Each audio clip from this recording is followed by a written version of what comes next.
What are microorganisms? This broccoli smells weird. It has a funky odor, kind of a yucky smell. It looks weird too. I don't like this at all. Hey, I've got an idea. Let's check it out under a microscope and see what's making it look and smell so weird. Come have a closer look with me. Oh my, what are these? I think I know what these are. Come along, learn with me. What are microorganisms? Did you know there are tiny creatures we can't see without a special tool?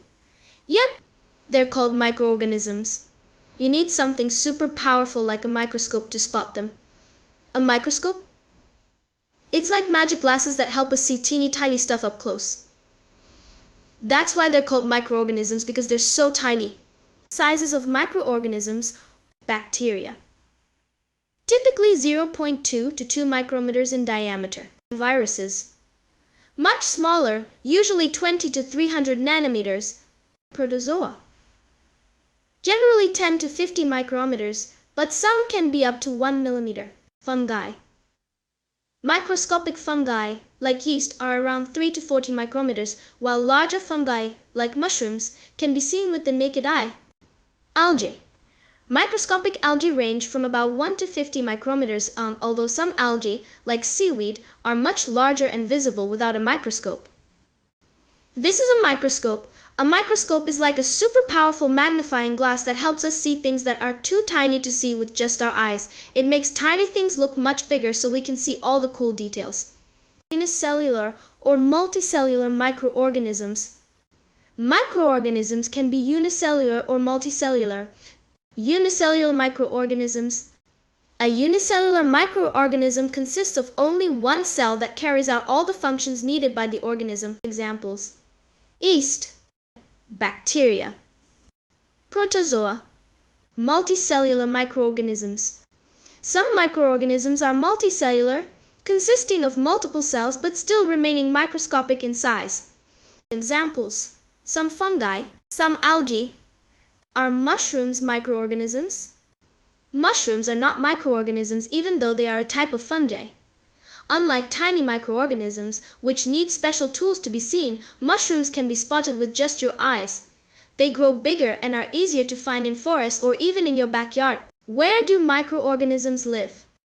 Microorganisms live almost everywhere. Here are some places you can find them. In the air. Tiny microorganisms float around in the air we breathe. In water. They live in ponds, lakes, rivers, and even the ocean. In soil. Microorganisms are found in dirt, helping plants grow. On surfaces, they can be on tables, doorknobs, and even on your skin. Inside our bodies. Many microorganisms live inside us, especially in our stomachs, where they help us digest food. In extreme places. Some microorganisms can live in very hot places like volcanoes or very cold places like ice caps. Types of microorganisms: bacteria, viruses, fungi, protozoa, algae. Examples of bacteria: Escherichia coli E. coli. Often found in the intestines of humans and animals, some strains can cause food poisoning. Streptococcus. Known for causing strep throat, scarlet fever, and some skin infections. Lactobacillus. Found in yogurt and other fermented foods, it helps in digestion and gut health. Salmonella.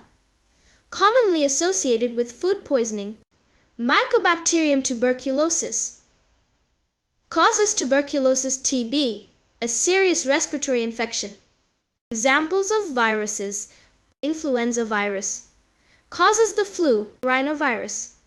One of the main causes of the common cold, SARS-CoV-2. Causes COVID-19, hepatitis B and C viruses. Cause liver infections, rabies virus. Causes rabies, which affects the nervous system. Yeast, used in baking and brewing to make bread and beer. Old penicillium. Some species are used to produce antibiotics like penicillin. Athlete's foot. Causes a common fungal infection affecting the feet. Black mold. Can grow in damp indoor environments and may cause health problems. Aspergillus. Some species can cause respiratory infections. especially in people with weakened immune systems. Amoeba, a common freshwater protozoa known for its changing shape, Paramecium. A slipper-shaped protozoan that moves using tiny hair-like structures called cilia. Plasmodium causes malaria, transmitted by the bite of infected Anopheles mosquitoes.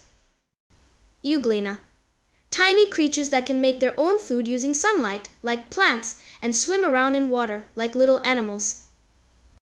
Why don't scientists consider viruses as microorganisms?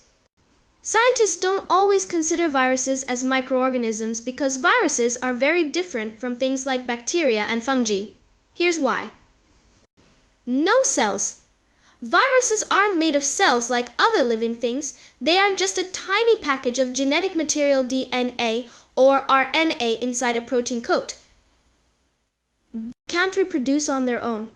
Viruses can't make more viruses by themselves. They need to get inside a living cell and take over its machinery to make copies of themselves. Don't eat or grow. Viruses don't eat food, grow, or make energy on their own. They just float around until they find a host cell to infect. Thanks for watching. Stay tuned for our next video, where we'll explore useful and harmful microorganisms, how they cause food spoilage and diseases, and their role in medicine and agriculture. See you soon! Visit k8schoollessons.com for 1,000+ free worksheets, lessons, and quizzes. Thank you for watching. Don't forget to subscribe, like, share, and comment down.